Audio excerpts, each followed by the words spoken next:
All right, some of what we're seeing at the NFL Combine right now, as far as defensive line testing, is certifiably insane. Shemar Stewart, 6'5", 267 pounds, a 40-inch vertical leap. James Pearce, a 4'4", 40. I mean, there are receivers who are going to run a lot slower than James Pearce. So the 49ers, well, they're in a super interesting position because we know that they want to revitalize the defensive line as much as they can, especially given how strong this defensive line class is. We know that there are potential veteran options. There are trade market options. Myles Garrett not technically on it yet, but never say never for Myles Garrett. Joey Bosa, he might become available. Khalil Mack, I mean, established guys, but now you have this defensive line class that is showing how freakishly athletic it is, top to bottom.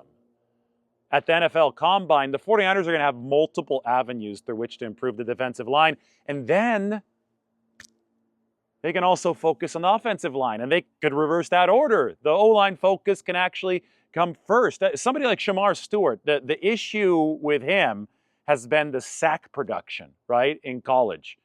It's the rusher out of Texas A&M, and if you watch the tape of him facing Armand Membu out of Missouri, I think Armand got the best of him, and that is an offensive lineman, a tackle who a lot of people who follow the 49ers think they should draft. I don't know who the 49ers are going to go with at pick number 11. I don't know which position they're going to decide to prioritize. And I think it's foolish to try to make bets on that right now because a lot can change between now and the draft. A lot's going to change between the start of the draft and when the 49ers come onto the clock.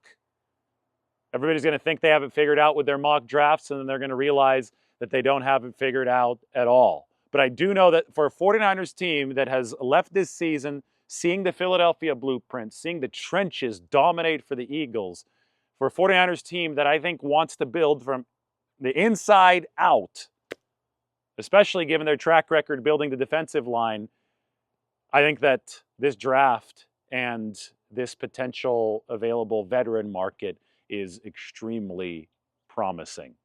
Tim Kawakami's article on the San Francisco Standard about the 49ers' interest in looking for A-list talent, especially along the defensive line, was particularly interesting to me. He said one of the notes in there was that it is known around the league that the 49ers are a preferred destination for notable veteran defensive linemen. And the first thing you have to think of is Joey Bosa. He might be a cap casualty with the Chargers. Second guy you think of is Khalil Mack. He was heavily pursued by the 49ers back in 2018. That was a long time ago. He's 34 years old now, but he's been there and done that. How are the 49ers going to mix and match the next couple of months? That's going to be fascinating. I mean, it was all kicked off by the John Lynch comments yesterday, where he says the 49ers have to get younger. They've got to modernize this roster. The efficiency based on the cash spend that the 49ers have put in over the past few years that obviously didn't yield the results they wanted it to this past season, but the efficiency in building the roster has to improve. And a lot of people look at that in black and white terms and they say, okay, well, they're not going to spend on any free agents. It's going to be all NFL draft. And it's just not how football teams are built. It's not that simple. The 49ers can still take massive swings at veterans, even older veterans. Even if they're worried about this team being a little too old in general, you can't say no to Khalil Mack if you can get him at the right price. It's the mix of veterans and rookies that the 49ers are able to find that will determine how good this team is. You go back through 49ers history, 1981, that was a young 49ers team that won the Super Bowl, but guess what put those 49ers over the top? There was a midseason trade for Fred Dean, an older defensive lineman. They had Hacksaw Reynolds as well on that defense. That was an older player acquired from the San Diego Chargers. I'm still going to call them the San Diego Chargers, even though it's technically the LA Chargers now. Well, Joey Bosa, Khalil Mack, both with the Chargers, but could they be the extra veteran piece that helps to put the 49ers over the top today? You have to find that right balance. It's never going to be just one path. It's never going to be just the draft. It's never going to be just free agency. You have to find a little bit of both. So in one day today, we have Tim, who has been plugged in with the 49ers pulse as far as what is ownership, what is, the team brass going to be okay with pushing for. He thinks the 49ers are waiting and ready to pounce, ready to really jump on the right situation as far as acquiring a veteran goes. And on the other side today, you have these defensive linemen testing at Indianapolis. And you have these freakish scores coming off the charts. 41 defensive tackles have been invited to the NFL Combine, only 25 last year. Gives you an idea of the strength of the interior D-line class. So the 49ers are also looking to spruce things up. And, of course, I've just been talking about the edge rushers, who at the very top of this draft athletically are very, very impressive. It's going to be fun. Can't wait to plug in and watch the next couple of months, because I can say one thing for sure. This 49ers offseason should yield some changes to the trenches. And following the 2024 season, especially with what we saw from the Eagles, who ended up winning it all, the 49ers need to stack up there. I mean, the Eagles have spent the entirety of Howie Roseman's tenure loading up on both fronts. But the replenishment project that we saw from Philadelphia over the past 2 years especially has been wildly good. And I think that the 49ers symbolically have juxtaposed that.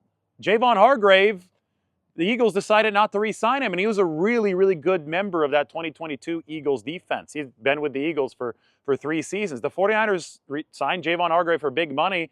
They're about to release him with a post-June 1st designation. Meanwhile, the Eagles went young. They went to unproven NFL types, but we've seen Jalen Carter, Nolan Smith. I mean, they pillaged the University of Georgia's defensive line, and boy, has it worked out for them. Howie Roseman identified the right guys to make that defensive line younger, probably even better, because of what they did in the Super Bowl was insane. Compare this Super Bowl versus the last one. I know they had better footing on this grass than on the grass in Arizona, but cost efficiency is what the Eagles were able to construct. So you look at that relatively cheap defense, given the fact they're all draft picks, and an expensive offense. That was a Super Bowl formula. It worked out for the Eagles, and I think that the 49ers, given what's on the table, both in the veteran market and in the draft market, I mean, it's looking better and better through this NFL Combine. They will have ample opportunity to try to up their game as well. Remember, this defense finished number 26 last year, number 29 against the run. Robert Saleh, last time he was with the 49ers, he had a really nice defensive line. That 2019 season, oh boy, they had Ferraris across the front. Robert Saleh is going to want some good talent to pair with Nick Bosa again. If they keep Leonard Floyd on this team, if they keep Yetur Gross-Matos, we'll see. There may be some trimmings for the 49ers depending on what happens this offseason. They could decide to become more financially efficient with the mid-tier players, kind of like the Buffalo Bills were last year. They didn't bring Leonard Floyd back. But we'll see how the 49ers mix and match everything. But you'd think Shemar Stewart, Leonard Floyd. I mean, somebody like Stewart, who is a high-pressure guy, but a low-sack guy, but obviously an extremely athletic guy, paired with a Leonard Floyd in one of those edge rushing spots opposite Nick Bosa. Leonard Floyd, somebody who's a high sack guy, even though he doesn't generate quite as many wins and pressures. You can already start thinking about how this 49ers defensive line can rush together as a unit under Chris Kacerek.